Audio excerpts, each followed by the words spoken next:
만나서 반갑습니다. 우리 옆 사람과 함께 인사 나누겠습니다. 참 잘 오셨습니다. 주님의 사랑으로 환영하고 축복합니다. 네, 한 주간도 평안하셨습니까? 네, 다시 만나게 되어 반갑습니다.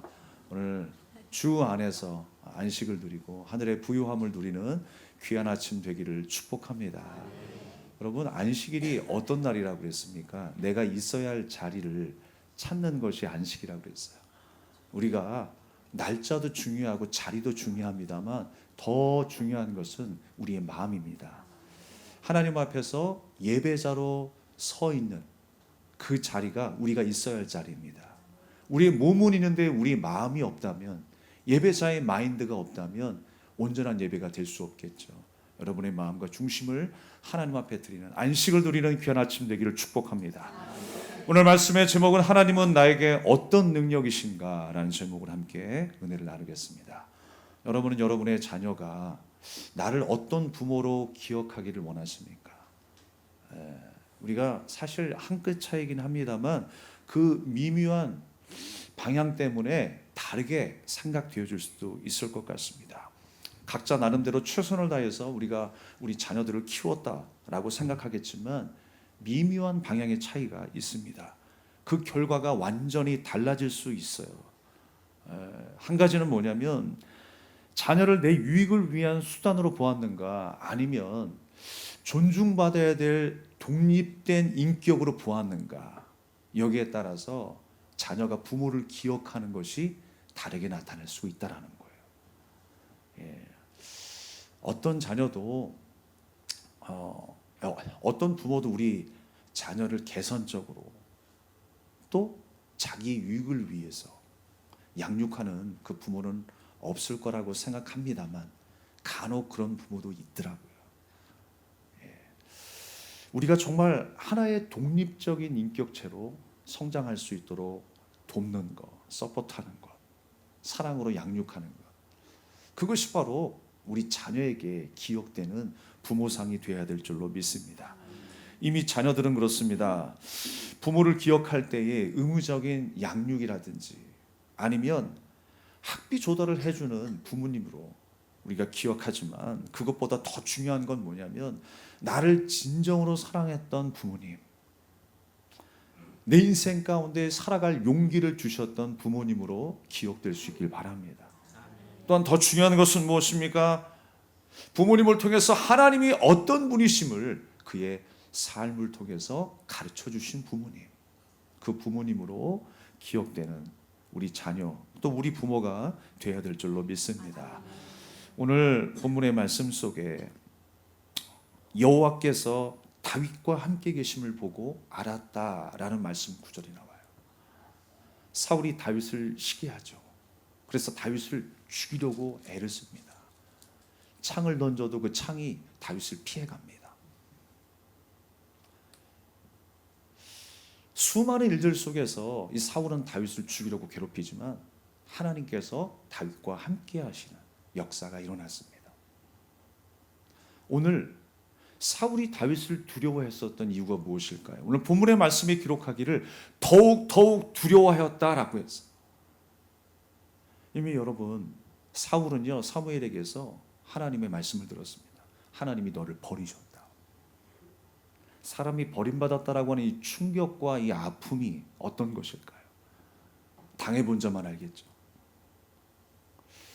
다윗은요 자신의 명성을 잃어버리는 것, 또 거기에 추가해서 하나님께로부터 버림을 받았다라고 하는 그 충격 때문에 다윗을 두려워할 수밖에 없었습니다.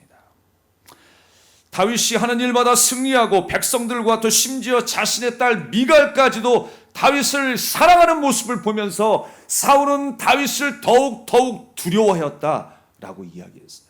다윗과 함께 하시는 하나님의 손길을 느꼈던 것입니다. 그래서 더욱 두려워했어요. 그런데 사울은 왜 그토록 두려워했을까? 우리가 몇 가지를 생각해 보면요, 고대 사회에서는 이 왕의 자리를 노리기 위한 사람들이 많았습니다. 독살하려고, 또 음식을 통해서 왕을 죽이려고 했던 사람들도 있었을 것입니다. 그리고 단순히 이 왕이 바뀌게 되는 문제는요, 사울이 이제 실직하게 되고 다윗이 그 왕의 자리에 올라서 새로운 직업을 얻었다, 그런 개념이 아니에요. 실직했다라고 하는 개념이 아니라 어떤 문제가 있냐면요, 지금까지 지내면서 나와 갈등이 있었던 그 모든 사람들은 숙청 대상이 되는 순간이 되는 거예요. 고대 사회가 그랬다라는 것입니다. 갈등 속에 있었던 세력들이 몰살당할 수 있는 위기에 지금 처해 있는 것입니다. 다윗이 왕이 되기만 하면 사울 자신뿐만이 아니라 사울의 아들이었던 요나단에게도 목숨의 위험이 있을 수 있겠구나 라고 우리가 충분히 생각할 수 있겠습니다. 우리나라 조선시대도 마찬가지죠. 태종과 영조 때의 비슷한 일이 일어났습니다. 태종은요, 세자 그 양녕대군의 그 외가 식구들을 다 숙청해 버리죠. 자기 왕권의 위협이 있어서 다 숙청해 버립니다. 영조 때는 어떻습니까? 자신의 아들마저 자기의 왕위를 이어가는 데 있어서 해가 된다라고 생각해서 뒤주 안에 가둬놓고 죽여버렸어요. 권력이 이렇게 무서운 겁니다. 그리고 헤로당은 네로 황제는 어떻습니까? 네로 황제는요, 왕위를 빼앗길까 모른다라고 하는 그 공포와 또 피해망상 때문에 어머니와 아내를 죽여버립니다. 그리고 수많은 기독교 신자들을 죽여버립니다. 헤로당은 어떻습니까? 자신의 이 왕의 자리를 빼앗길까 두려워서 베들레헴에 태어난 2살 아래의 모든 남자들은 다 죽여버리라, 아이를 다 죽여버리라 라고 명령을 내렸습니다. 그런데 여러분, 그보다 더 힘들게 했던 것이 있었으니, 사울을 두렵게 만들었던 일이 있었으니, 그것이 무엇입니까? 다윗 등 뒤에 하나님이 계시다라고 하는 사실이었어요. 다윗과 함께 역사하시는 그 하나님이 계시다는 사실에 사울은 더 두려워했던 것입니다. 사울은 사무엘을 통해 자신이 하나님께 버림받았다는 것을 이미 알고 있었습니다. 그 사실이 사울에게는 치명적인 고통이 된 거예요. 사울도 하나님을 자신의 힘으로 생각했던 때가 있었죠. 아니, 여전히 그는 하나님이 나의 힘이시다라고 생각하고 있었어요. 근데 문제는 뭐냐? 오늘 말씀의 핵심이 여기에 있습니다. 하나님을 나의 힘으로 삼긴 삼고 있는데 다윗의 마음의 태도와 사울의 마음의 태도가 달랐다라는 거예요. 결론적으로 말씀드리면 사울이 하나님을 힘으로 삼았다는 건 뭐예요? 자기의 평판과 자기의 유익과 자기의 왕권 유지를 위한 힘이라는 거예요. 내가 원하는 것을 주시는 하나님, 내가 싸우는 그 전쟁 가운데 승리케 하시는 하나님으로만 생각했던 거예요. 우리가 문자로만 보면요, 다 똑같은 말이 될 수 있어요. 그러나 뉘앙스와 마음과 중심의 태도가 다른 거예요. 쉽게 얘기해서 뭐냐면 그냥 하나님을 이용한 것에 불과한 거예요. 사울이 하나님을 힘으로 삼았다라고 하는 것은 하나님을 이용했다라고 하는 것입니다. 그러나 다윗은 어떻습니까? 하나님 자체가 힘이시라는 거예요. 하나님 자체가. 내가 하나님을 인하여서 무엇을 요구하기보다 내가 하나님을 사랑하고 하나님을 경외하는 것이 내 삶의 힘이다라고 고백하며 산 거예요. 무화과나무 잎이 마르고 포도 열매가 없어도 외양간에 송아지가 없어도 난 여호와 하나님으로 인하여 즐거워하겠습니다. 이것이 바로 하박국 선지자의 고백 아니겠습니까? 뭐가 있어서가 아니라 조건부를 만드는 것이 아니라 내 환경이 변화되는 것이 아니라 그 모든 것이 그대로 있다 할지라도 살아계신 하나님이 나의 힘이시며 나의 능력이시고 나의 구원의 능력이 되심을 찬양할 수 있게 되는 것입니다. 사랑하는 여러분, 두 사람 모두 하나님을 거대한 능력을 가진 분으로 알기는 했지만 그 힘을 대하는 태도와 중심은 완전히 달랐다라는 것입니다. 사울에게 있어서 하나님은 자신의 목적, 그 왕권 유지와 또 전쟁에서의 승리와 또 자신의 체면을 세우는 그 평판을 이루기 위한 모든 일들을 위해 필요하신 하나님이셨습니다. 필요할 때만 찾는 하나님. 여러분, 우리가 하나님을 필요할 때만 찾는 것이 아니라 언제나 우리 하나님이 나와 함께 하셔야죠. 언제든지 주님의 손길이 필요합니다. 그러나 여러분, 주님 한 분만으로 내가 기뻐할 수 있는 그 믿음으로 살아갈 수 있길 원합니다. 조건부가 아니라 하나님을 사랑해서 하나님을 찾는 것이죠. 하나님의 약속의 말씀이 있기에 우리는 그 약속의 말씀에 능력이 있음을 믿고 의지하며 기도하는 것이죠. 그래서 바라옵기는 우리의 기도가 날로 날로 성숙해져 가야 합니다. 오늘도 우리는 우리의 연약함을 들고 주님 앞에 나왔습니다. 우리 가정의 문제와 우리 생업의 문제, 나의 질병의 문제를 가지고 하나님 앞에 나옵니다. 여러분, 간절한 마음으로 구하십시오. 그리고 구할 때에 하나님의 뜻이 내 삶 가운데 이루어지기를 원합니다 라고 기도하세요.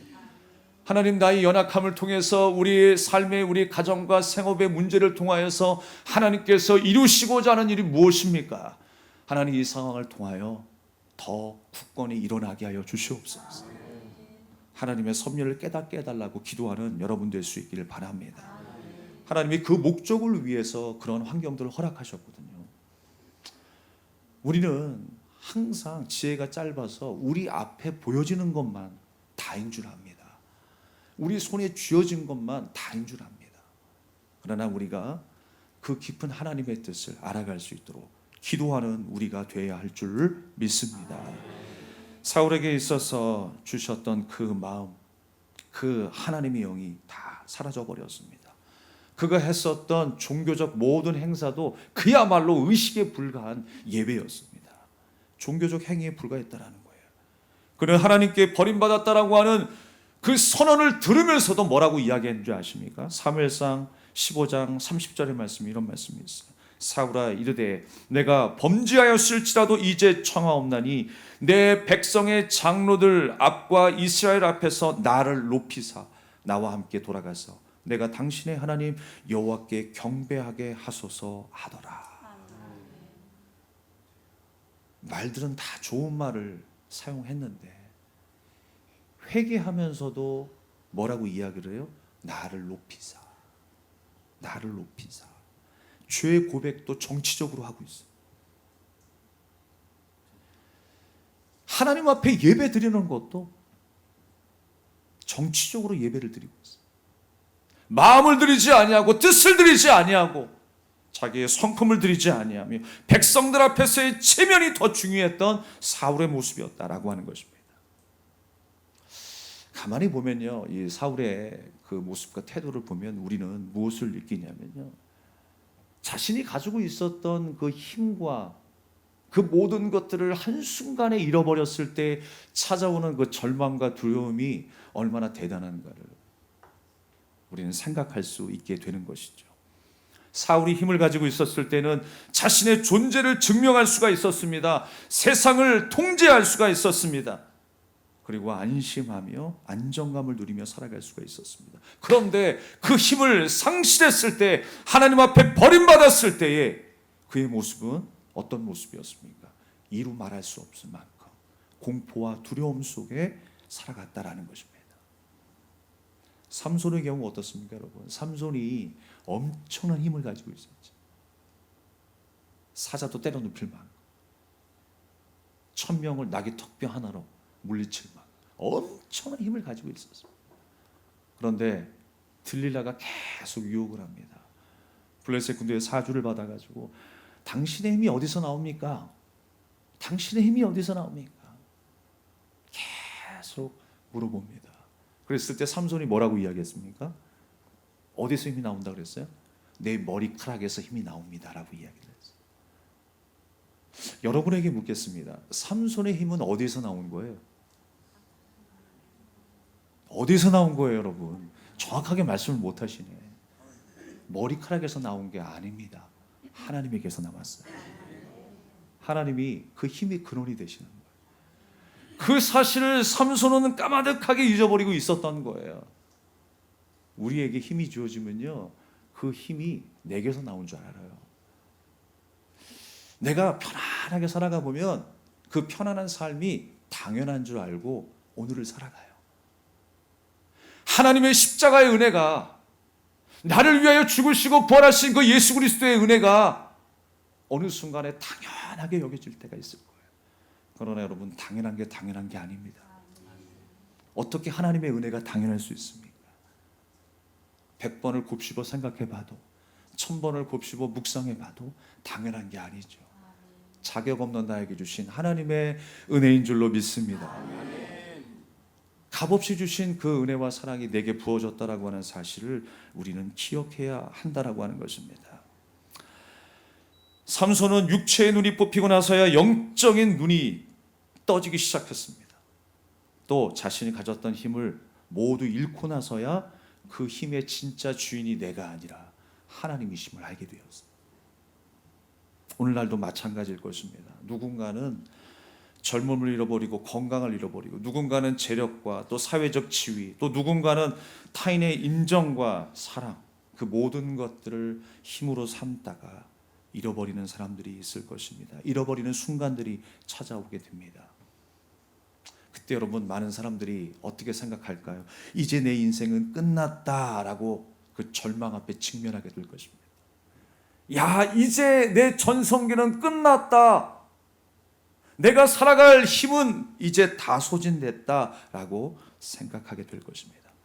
그러나 여러분, 다윗의 인생을 보면 전혀 달랐습니다. 다윗도 모든 것을 잃어버렸던 순간이 있죠. 자기의 군대도 잃어버리고요. 또 사울을 피해 도망치면서 사회적 지위도 잃어버리게 되고요. 가족과 이별을 해야 되는 상황이 오고요. 그래서 광야 한복판에서 생활을 하게 됩니다. 또 굴 속에 숨어서 지내게 됩니다. 완전히 절망할 수밖에 없는 무너진 인생 가운데 다윗은 살아가고 있었습니다. 그러나 여러분, 다윗은 절망하지 않았습니다. 왜 고통스럽지 않았겠습니까? 시편의 말씀을 보게 되면 그가 얼마나 광야에서 고통스러웠는지, 사람들과의 갈등에서 고통스러웠는지 확인할 수가 있어요.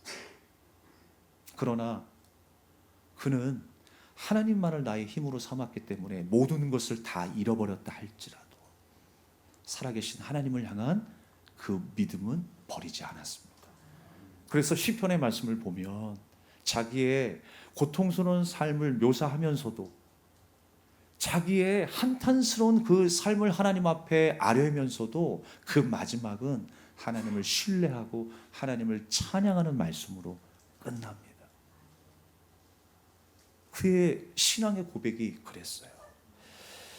절망하지 않을 수 있었던 이유가 딱 하나였습니다. 바로 하나님께서 나와 함께 하신다라고 하는 그 믿음 하나만으로 이겨낼 수 있었던 것입니다. 우리가 시편 18편 1절에서 2절까지 말씀을 한번 좀 읽어보겠습니다.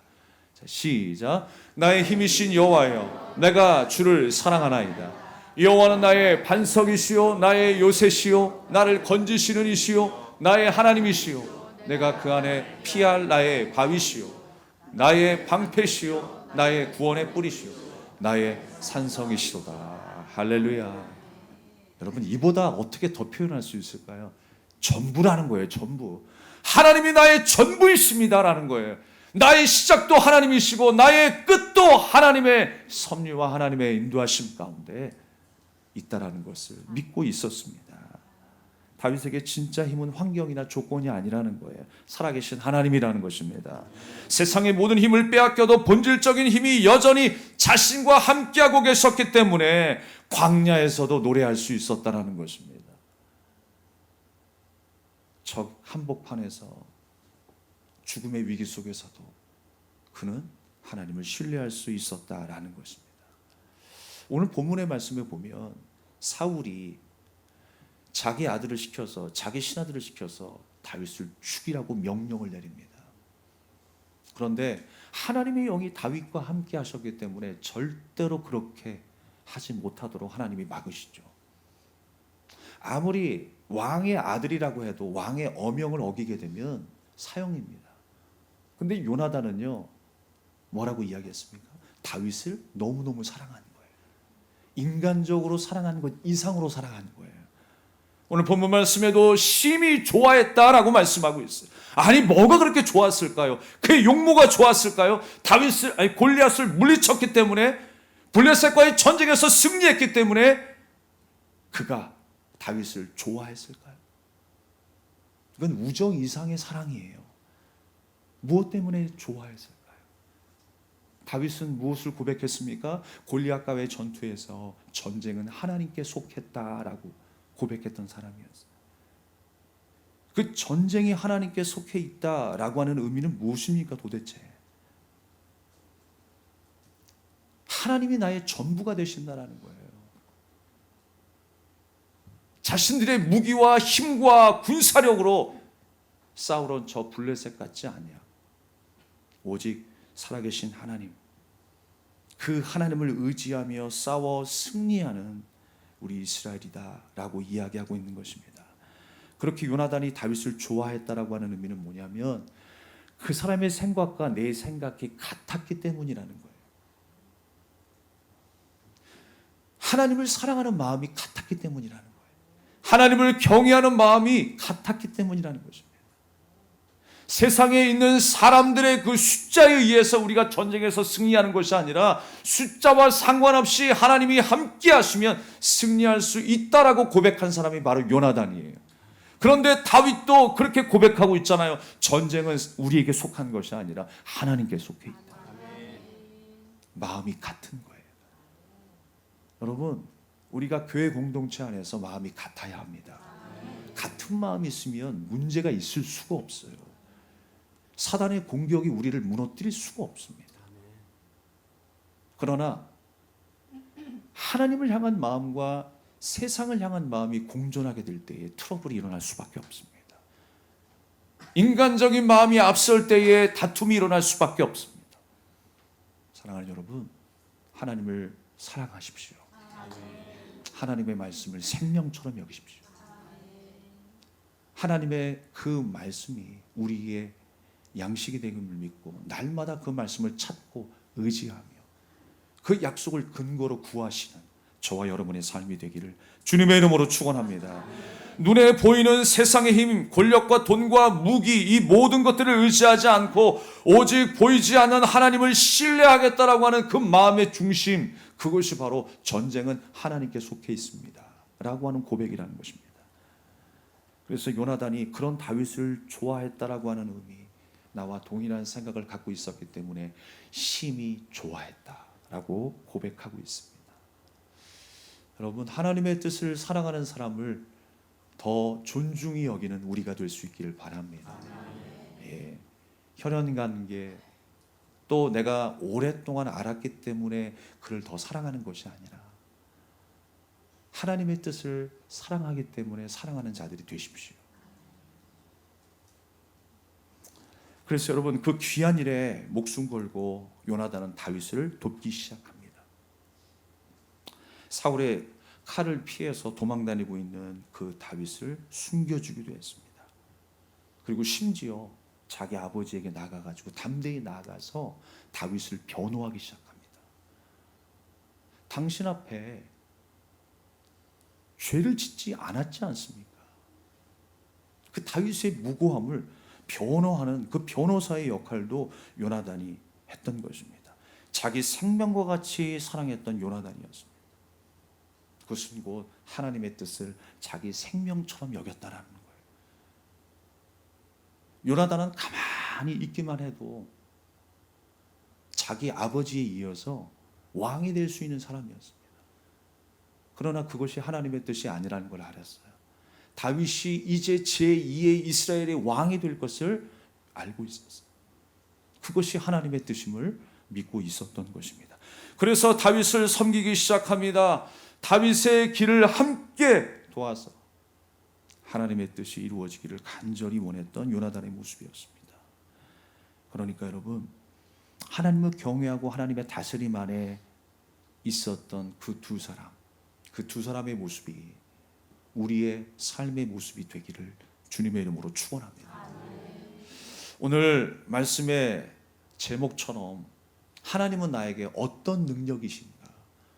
사울에게는 어떤 능력이었습니까? 필요할 때만 찾는 하나님의 힘이에요. 그러나 언제나 나와 함께 하셔서 나와 동행하시고 나에게 은혜 베푸신 그 하나님, 그 하나님의 사랑을 찬양하였었던 다윗의 모습. 여러분, 어떤 삶으로 우리가 살아가야 할까요? 당연히 다윗의 모습이겠죠. 하나님 자체가 나의 힘이 되십니다. 주님이 나의 사랑의 대상이 되어주시며 나의 경외의 대상이 되십니다. 주 하나님을 능력으로 삼고 살아가는 여러분 되시기를 축복합니다. 말씀을 마치도록 하겠습니다. 세계적인 음악가 베토벤을 여러분 잘 아시죠? 30대의 어린 나이에 베토벤은 청각을 잃어버리고 맙니다. 절망과 눈물 속에서 하루하루를 보내다가 어느 날 그가 갑자기 또 피아노 앞에 앉게 되었습니다. 그러면서 자기가 생각해낸 것이 막대기 하나를 가져오게 되었어요. 얇은 막대기 하나를 가져와서 피아노 음향판에 한쪽을 갖다 대고 또 반대편에 그 막대기를 자기 혀에 대기 시작했습니다. 입술에 물기 시작했어요. 소리가 들리지 않는 그 절망 가운데서 베토벤은 연주하기 시작합니다. 귀로서 소리를 들을 수 없었지만 그 나무 막대기를 통해서 뼈로 전달되는 그 미세한 진동을 느끼기 시작했어요. 그러면서 작곡을 이어가기 시작했습니다. 그렇게 탄생한 곡이 무엇인지 아십니까? 가장 위대한 교향곡으로 뽑히는 합창이에요. 우리 그 합창에 대한 곡을 여러분 아시죠? 기뻐하며 경배하세 영광의 주 하나님. 그 엄청난 교향곡을 작곡했다는 것입니다. 귀머거리가 되었습니다. 작곡을 한 거예요. 그렇게 탄생한 곡이 인류 역사상 가장 위대한 교향곡으로 탄생하게 된 것입니다. 귀로 듣는 세상의 화려한 소리가 다 차단되고 나서야 그는 영혼의 깊은 울림으로 진짜 음악을 만들어내게 되었습니다. 하나님은 때로 광야를 걷게 하십니다. 내 힘으로 삼았던 건강, 또 젊음, 또 재력이라고 하는 그 소리가 다 끊어지는 그 순간에 찾아오시기도 합니다.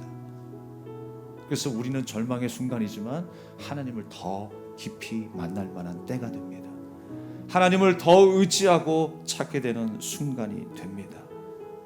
그런 삶 가운데 살았었던 다윗은 절망하지 않았죠. 세상 소리가 끊어진 그 광야의 동굴 속에서 뼈를 깎는 진동으로 다가오시는 진짜 하나님의 그 사랑과 하나님이 나의 힘 되심을 깨닫게 되었습니다. 주님의 세미한 음성을 들었기 때문입니다. 사랑하는 여러분, 내가 쥐고 있었던 그 힘이 무너졌다라고 낙심하지 마십시오. 오히려 그 상황을 통해 새 일을 행하실 전능하신 하나님이십니다.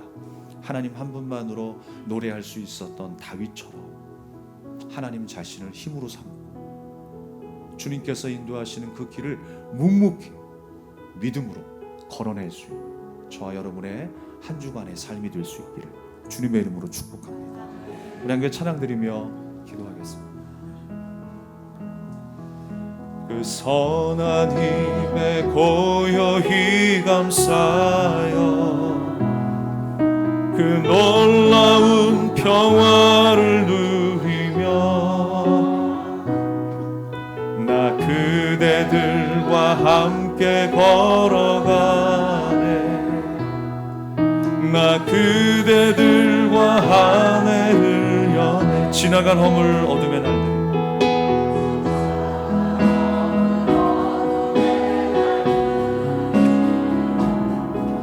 무겁게 내 영혼 짓눌러도 오 주여 우릴 외면치 마시고 약속의 구원을 이루소서.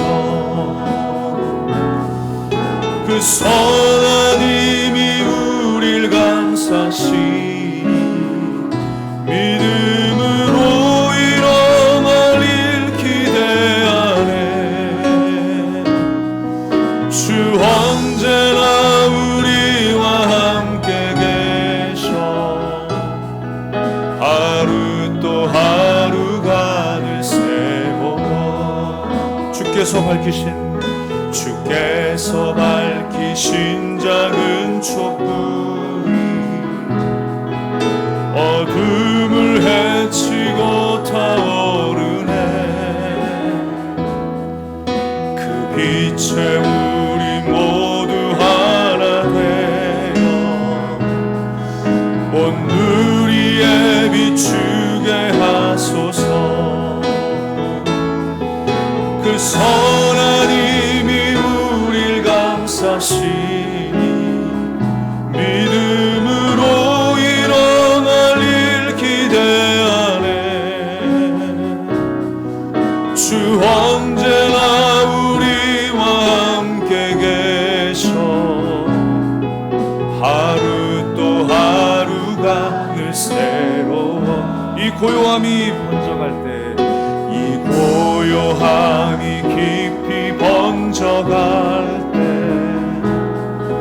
저 가슴 벅찬 노래 들리네. 다시 하나가 되게 이끄소서. 당신의 빛이 빛나는 이밤 그 선한 힘이 우릴 감싸시니 믿음으로 일어날 일 기대하네. 주 언제나 우리와 함께 계셔. 하루 또 하루가 늘 새. 그 선한 힘이 우리를 감싸시니 그 선한 힘이 우릴 감싸시니 믿음으로 일어날 일 기대하네. 주 언제나 우리와 함께 계셔. 하루 또 하루가 늘 새로워. 아멘. 여러분이 찬양을 드린 이 노래의 원작자가 누구인지 아십니까? 바로 독일의 목사님이신 본 회퍼라고 하는 분이십니다. 그가 복음을 전하면서 하나님의 뜻을 전하면서 수용소에 감금되었을 때 믿음의 가족들에게 전했던 메시지들입니다. 그가 죽어가면서도 하나님께서 우리에게 행하실 일들을 기대하자라고 이야기합니다. 절망 속에 있는 사람들에게 하나님의 선한 힘이 우리를 감싸시니 믿음으로 우리가 일어나서 주님이 하실 일들을 기대하자라고 이야기했어요. 주님이 우리와 함께 하시기에 하루하루가 날마다 새롭습니다 라고 고백을 하였습니다. 여러분, 우리가 그 마음으로 살아가기를 원합니다. 주님이 하실 일들을 기대하며 나아가십시오. 절망 중에 있는 우리의 삶을 일으키시고 새롭게 인도하시고 우리의 걸음을 인도하실 그 하나님을 의지하고 살아가게 하옵소서. 우리 함께 다 같이 주님 앞에 간절한 마음으로 주님과 함께 동행하는 삶, 주님으로 인하여 승리하는 삶을 살아가게 해달라. 우리 간절한 마음으로 기도하겠습니다.